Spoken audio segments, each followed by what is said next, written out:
This video is brought to you by Battlezoo Eldamon, coming soon to Kickstarter.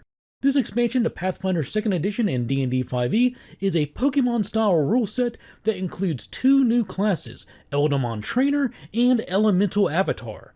Battlezoo Eldamon is coming to Kickstarter on July 26th. Hey everybody, before we get into the video, I want to take a quick moment to plug Dungeons & Lasers Encounters. Here's an example of some of their dungeon terrain from their earlier crowdfunding campaigns. As you can tell, I'm no artist, but this is probably good enough for the game table. And here is a sample of the new outdoor terrain that they're doing that campaign for right now. This is what it looks like when you get it, and in a few days I'll put up another video after I've painted it to show you what the final result looks like. Their campaign so far has earned over $500,000 in funding, and they've unlocked over 30 stretch goals so far. So if you want to join in on this campaign, make sure you do it fairly fast because the campaign ends on June 28th.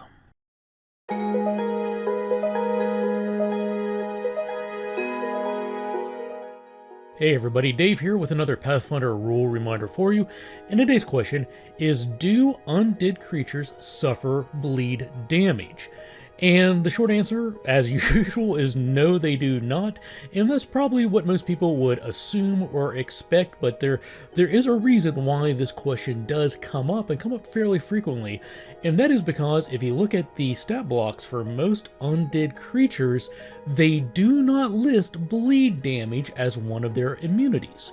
So for example, if we take a look at the stat block for a zombie, we see all of its immunities and resistances listed, but nowhere in there is bleed damage, which can lead some GMs to make the mistake of saying, well, you know what, maybe they're made of flesh, maybe they still got some blood in them, or maybe the bleeding damage isn't literally blood, but it's somehow affecting the whatever magics are holding the zombie together, and then allow bleed damage to occur. If we look at skeletons which clearly have no blood, I mean, they're literally skeletons.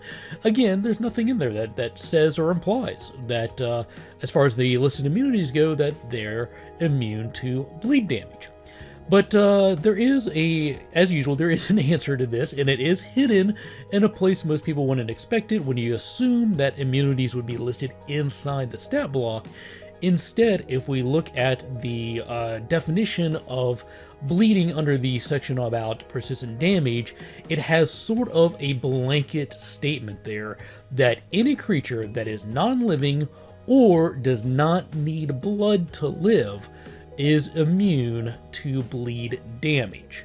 So rather than them repeating the statement that a creature is immune to bleed in every stat block of an undead creature or other creatures that don't have blood, they just use this one blanket statement that's tucked away in the discussion about persistent damage. Now, the strict topic of this video was about undead creatures, but as we saw in the definition, it says non-living or creatures that don't bleed, so this same rule would apply to other creatures as well. If you look at the stat block for an ooze, for example, there's nothing in its immunities that call out that it is immune to bleed damage, but since oozes are just made out of ooze and don't have blood, they don't bleed, therefore they would be immune to bleed damage. This can get a little confusing with some other creatures. For example, our golems, like a clay golem, is also like an ooze, not made out of flesh and blood, doesn't have blood, doesn't bleed, but this is a case where they decided to include bleed as clearly defined in its immunities. So, long story short, if it includes an immunity to bleed, you know it's immune to bleed. Otherwise, GMs, thanks to the blanket statement under the definition for bleed damage, you are empowered to make a call as to whether or not this is a creature who has blood, if this is a creature who has blood but maybe doesn't need it to live, or is undead. In any of those situations, they would be immune to bleed damage, whether their stat block says it or not. So let me know in the comments if you have any questions about this. As always, I will leave links in the description of this video to point you to my other videos that talk about persistent damage and bleed and other similar topics if you want more information. And as always, thank you very much for supporting this channel by leaving your comments, suggesting topics for future rule reminders, sharing the videos with your friends, liking the video, subscribing to the channel, subscribing to the Patreon, buying a super thanks. Thank you so much for everything you do. And with that, thanks for watching, take care, and happy gaming.